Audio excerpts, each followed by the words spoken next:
Hey, yes. Thanks for inviting me to join this panel. You know, I haven't read Ecotopia, which I can't believe because this has been my calling and vision for my whole life. But I have been studying the concept of conceiving future environments for many, many years. So it really dovetails in perfectly with what this panel is about. So I'm really honored to join Geisty and Ryan on this. And so I'll just take a few minutes to share, what I've been thinking about my entire life. And I have to start off with Buckminster Fuller. And this is a picture of Buckminster Fuller, one of the greatest thinkers of the 20th century, and he's still, fortunately, in his lifetime, he was recognized to a certain degree, but now he's even, continually being recognized more and more. There is a Buckminster Fuller Foundation, and they do these grants each year to visions of what he would call like the design science revolution. So anyway, you can see a picture of Bucky sitting in front of his most famous invention, the geodesic dome.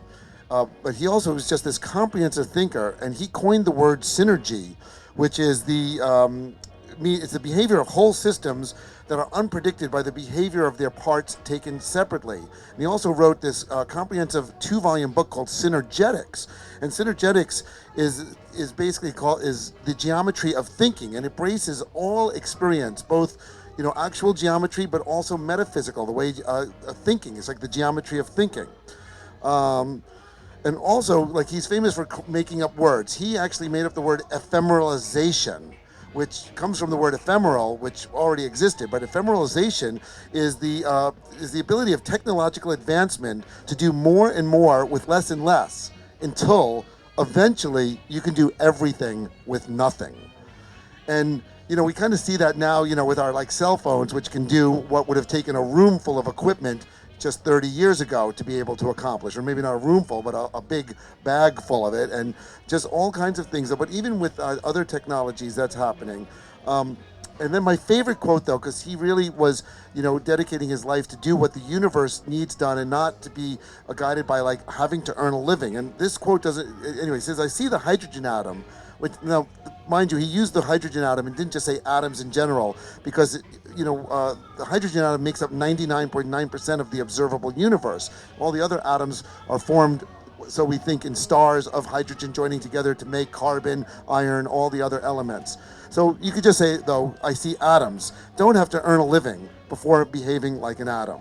In fact, as best as I can see, only human beings operate on the basis of having to earn a living. The concept is one introduced into social conventions only by the temporal power structures, dictums of the ages. Bucky had a way with words. Anyway, if I am doing what God's evolutionary strategy needs to have accomplished, I need spend no further time worrying about such matters. Of course, it's not the easiest thing to be able to just completely unplug from the monetary financial system, but having that concept in the back of your mind can help move us into a way that we inhabit and work with the planet in a way that's much more in harmony with the way that everything else in nature works, without and not having to worry about earning a living. So after coming across Bucky, I was, and like I said, he coined this idea, the design science revolution. He also coined the word livingry. Livingry is basically the opposite of weaponry. We spend most of our energy, money, and technology on developing weapons. And if we were to spend that on livingry, which would be for the benefit of life, not killing life, but creating life, we would be able to actually create a planet that is the standard of living for everyone would be higher than what the richest person could afford right now, with everyone working together. And going back to the ephemeralization, that has to do with the idea that we're living in this world right now. The current paradigm is one of scarcity, where there isn't enough for everyone to go around. So we have to, have a military to like defend what we have from other people taking it. But with ephemeralization, there is enough resources to provide for everyone at this standard of living, just by doing more with less. So anyway, after learning about Bucky, I came across this book. This is published in 1969 by Paolo Solari. This is the cover of the book, and it's called Arcology, City in the Image of Man. And what this image is just a sketch of this idea of a megastructure city that's over a mile across, half a mile high. And the word arcology, so anyway, it's in this quote, "In nature, As an organism evolves, it increases in complexity and it also becomes a more compact or miniaturized system. Similarly, a city should function as a living system. Arcology, which is architecture and ecology as one integral process, is capable of demonstrating positive response to the many problems of urban civilization. Arcology recognizes the necessity of the radical reorganization of the sprawling urban landscape in two dimensions, our suburban sprawl, into a dense, integrated, three-dimensional cities in order to support the complex activities that sustain human culture. So he goes on, and this it's hard to see these pictures, but the whole book is filled with these sketches of these ideas for building three-dimensional cities that would do away with cars and integrate ecology into it. So it would be filled with plants and just seeing the entire city as one complete living organism, so that the all of the infrastructure would be integrated into it, just like it is in a living organism. So this, and he actually attempted this out in Arizona at a place called Arcosanti, but that's never really took off, and it's just out there in the desert, this concrete little experiment. But at least it was attempted. And I'm going to just cover one more of my huge inspirations that I learned about when I was first delving into this. And back right after World War I, a German architect, Bruno Taut, part of the Expressionist movement, published a book called Alpine Architecture. And in it, he describes cities as jewels on mountaintops and in canyons with flowing water throughout. He has a highly spiritual view of building in which humans are extensions of the earth, building in harmony with it to beautify it, not just for the benefit of humans, but all life and the earth itself. So that, the humans are just another organ of the complete ecosystem and of the earth, like awakening to create these, jewels on these mountaintops. And here's a quote translated. Peoples of Europe, create for yourselves sacred possessions, build, engage the masses in a great task which fulfills everybody from the humblest to the foremost. Each sees in the great community clearly the work of his own hands. Each builds in the true sense. So it's inviting everyone to contribute to creating the environment that we're in. And before I show you the last couple of views, I just want to go into the idea that, everything in our environment built by humans, all of our cities, all of our towns, was once a thought in someone's mind, and then we go and we externalize it. And so we can actually, create whatever we think in our minds as our cities, as our environments. And that's where we're at the junction right now. And that's what Ecotopia is about, is this ability to respond to our place in the physical world in sacred harmony with all of life, all of matter, not just considering life, but even the earth and the crystals, the minerals, the ores that we make everything from, as conscious part of life, and then build in harmony for the benefit of all life. And so there's, I have a few others great inspirations along these ideas of people that have been, conceiving cities that are like these living organisms. But I'm just going to wrap up real quick with a couple of images. One is of a contemporary reservoir where we go and build a dam. But in this one, you could see they actually inhabit the peninsulas with homes, sticking out into the water. And the other is this rice terraces. And these are ancient. These are thousands of years old in Asia, all throughout Asia, where there were mountains that you couldn't be inhabited, and they go and they terrace them and create these places where food could be grown.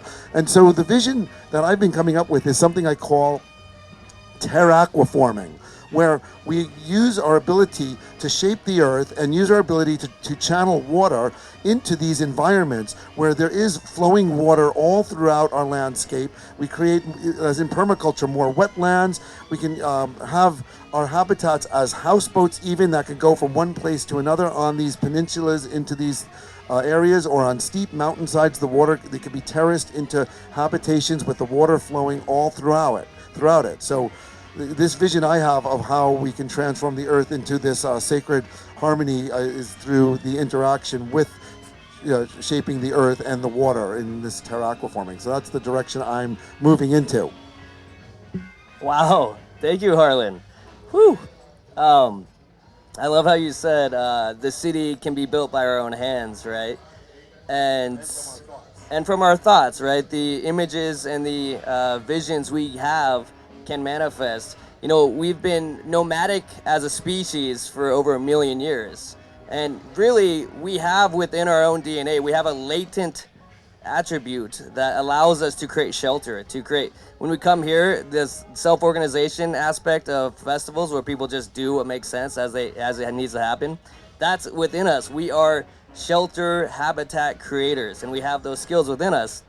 Um, and one of the architects you didn't mention that was inspired by Paulo Soleri was Richard Register.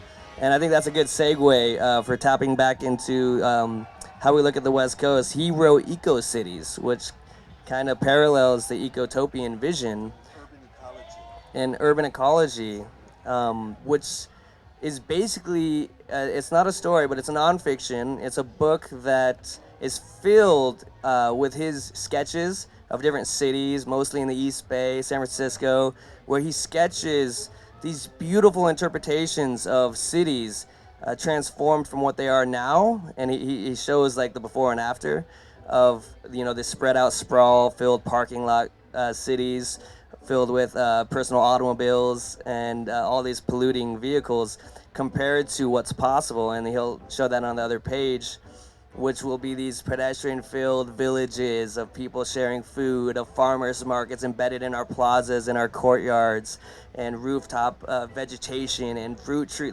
just falling everywhere, right? And one of his main ideas is the idea of a keyhole plaza, which is the idea of the commons, the plaza as commons, being placed in the center of the homes, but with an opening to the most beautiful part of the landscape. So maybe that's like a beautiful mountain ridgeline, or maybe that's the entrance to the bay, or maybe it's the coastline, or maybe it's a temple to food. Maybe it's a pyramid with food forest covering it.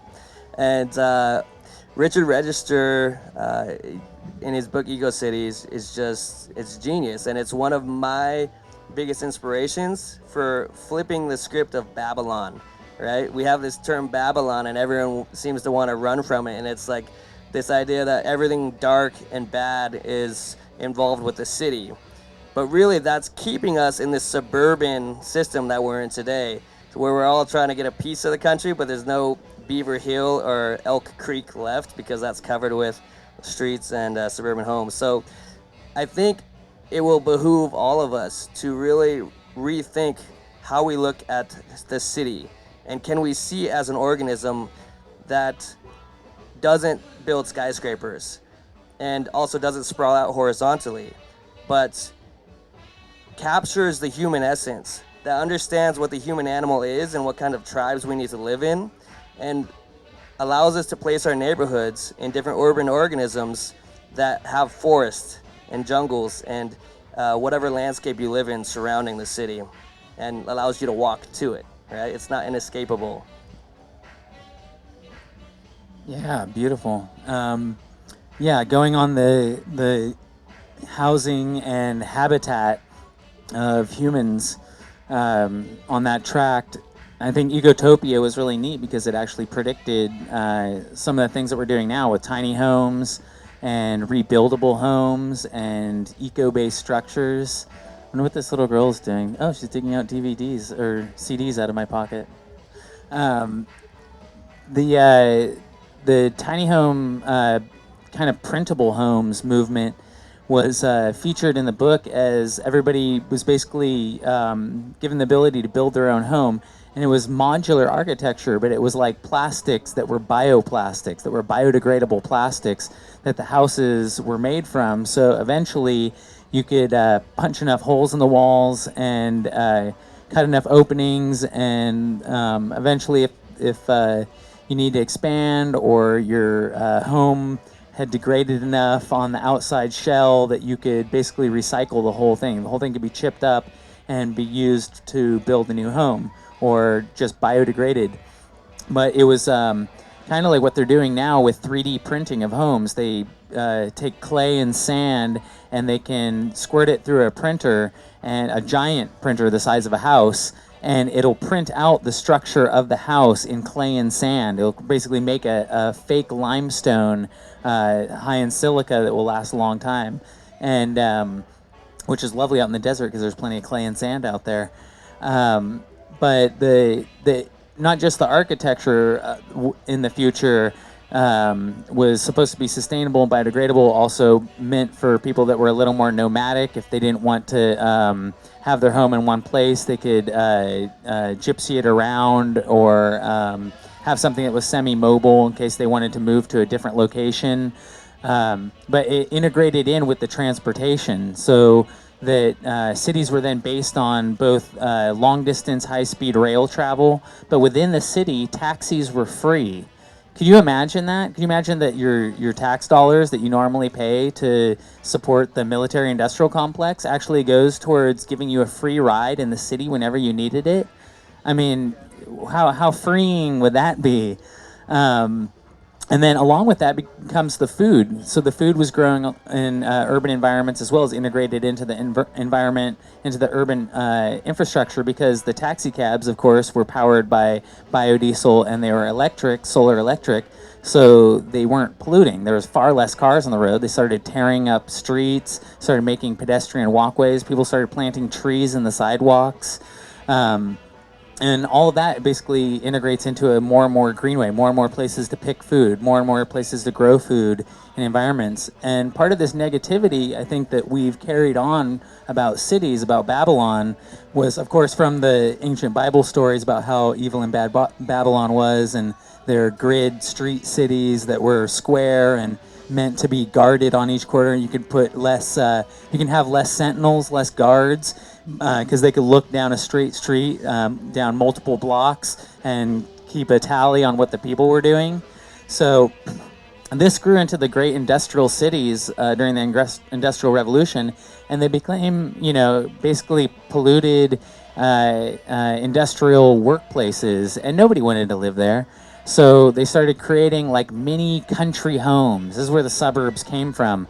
Just live a little bit outside of the nasty area, and you can have a little tiny slice of the country for something that you could afford. And they just popped up like crazy and started what we now know as urban sprawl. But a way to integrate back into that is it did radiate out from a center point. So even though it started out as a grid city, it radiated out into a circular city, something that's much more human scale, something more natural, something that fits more with the natural curves of the earth. And I think that part of what we're trying to envision as a future society, what we're trying to really see is like, how do we get from where we are to where we want to go? And how do we not just focus on one aspect of this, like, oh, we just have to focus on sustainable building technologies, or we have to just focus on sustainable power technologies, or we just have to focus on sustainable food technologies. All of this integrates into one, and with architecture. And it's the one part I think that we've kind of forgotten about. We've kind of left it up to the city planners and the architects and the people to take care of it, and they're kind of following this, let's build square buildings and not align them to where the sun hits the building, and let's just make it look good in this area that we've already been given. A big issue that you didn't address in that, though, is the zoning. And right now, the way zoning works is that we have, our big shopping malls where you just drive your car into a big parking lot, but no one lives there. You just go to work there, and you have your homes in these tract suburban home area, and everything is zoned, and it's very, very strict. And actually, it's not even really legal to build an area where you can live and work and have shopping and have everything integrated at this point. And that's a big part of the paradigm, is shifting our bureaucracy and our government into what is permissible, what's appropriate, and be able to zone. So I have these visions. You go to those shopping malls, and instead of it just being a shopping mall, it's kind of more like this festival, and there are places to live, there's places for music, there's places for everything to be all integrated, and businesses and markets, and so a big shift has to do with our bureaucracy, political systems onto what is and how we do it, and just the underlying thing. You wanted to add in something to that, or?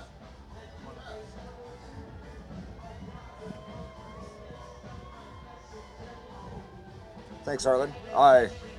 These are all good friends of mine. I'm pretty familiar with all of the content. I'm particularly curious about, in the book, does it talk about what this vision of future governance is actually all about. Because if you want to talk about how we get from where we're at to where we're going, and how you actually operate a society that functions, you need to talk about governance services. And currently, our governance is based on a 17th century model that is completely outdated and definitely not workable in a future vision like this. So I am definitely curious about how that was framed, and I'm also very curious about your guys' own interpretation of where we're at today. Yeah, thank you. That's one of those subjects that we like that often gets skipped over, right? When we talk about the fantasy commune and the hold hands and sing "Kumbaya." There, one of the my permaculture teacher, Scott Pittman, brought this up specifically multiple times about consensus process in communes and what he saw as part of the failure of the 70s in making that magic last, right? A lot of the magic sparked, but some of it fizzled out. And one of the problems is that he mentioned how they all went out to live in the middle of nowhere. And so they kind of cut themselves off from the two different worlds. And consensus, right? That's the big governance, as Traverse brought up. How do you get a mass of people to be able to have dialogue, healthy dialogue, and to agree on what bridges to build, on where to place your commons, what food to grow? So, one of the best techniques I've heard of for consensus, arriving at consensus, is to have some kind of method of putting a cap on consensus circles. So you want to have maybe 3 consensus circles where you get everyone together in the community, in the village, and you get everyone in a circle and you go over the topic. And if anyone blocks, let's say, building a bridge from one neighborhood to the other, for the sake of argument, you have up to 3 different ceremonies within the next couple weeks after having tried to put everyone's blockers' feet in the other person's views and exploring all the possibilities versus the negative aspects. And if by the 3rd ceremony you can't get the blocker to see the other group's wishes, then you go with either you can go majority, or you can a community can decide on any percentage that they see makes sense for them. And yeah, so Ryan, do you have anything? Yeah,